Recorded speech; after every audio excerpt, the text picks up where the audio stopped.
Real quick, no breaks, just checking in. Rest in peace to Malcolm Jamal Warner. Theo, I made a post about how much I love the Cosby Show. I think we all did. We all grew up with Theo. Theo was everybody's big brother.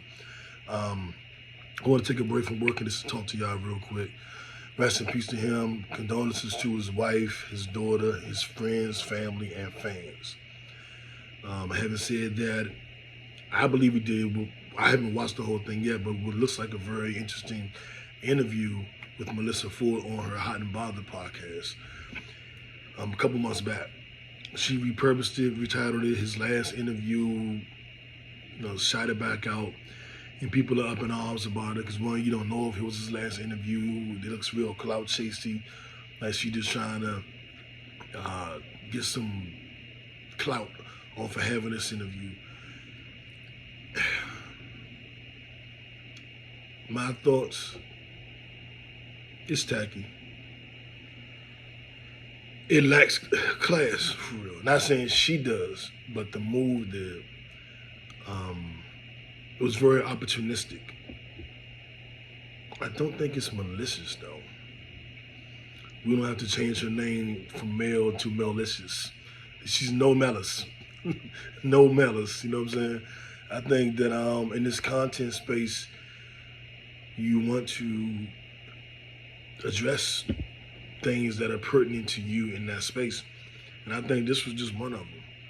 And as a fan of Malcom Jamal Warner, to know that, oh, she has an interview, it's recent, it's, detailed, it's about his life and away from the Cosby Show and what he's been doing since he's been older. And, that's exciting.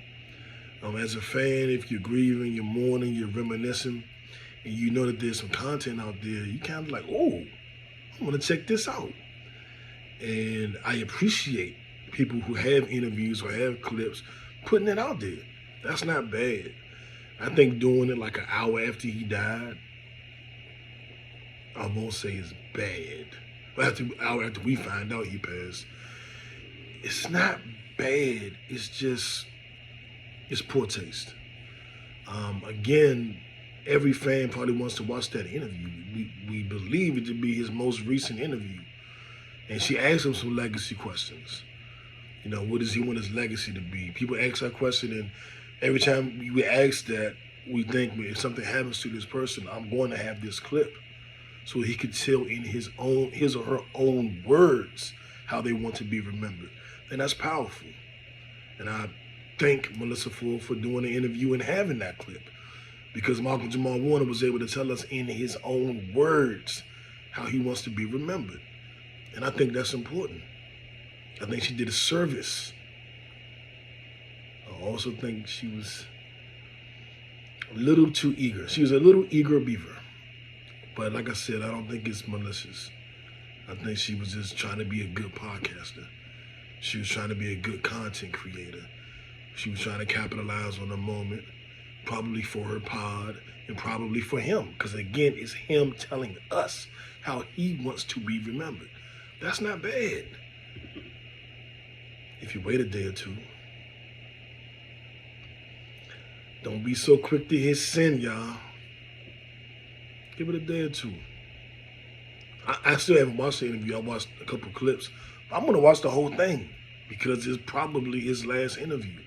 I'm interested in that. I just wish she would have waited a few days before she capitalized on the moment. But again, my final message is no malice, no malice. Melyssa Ford was not malicious. At least I don't think so.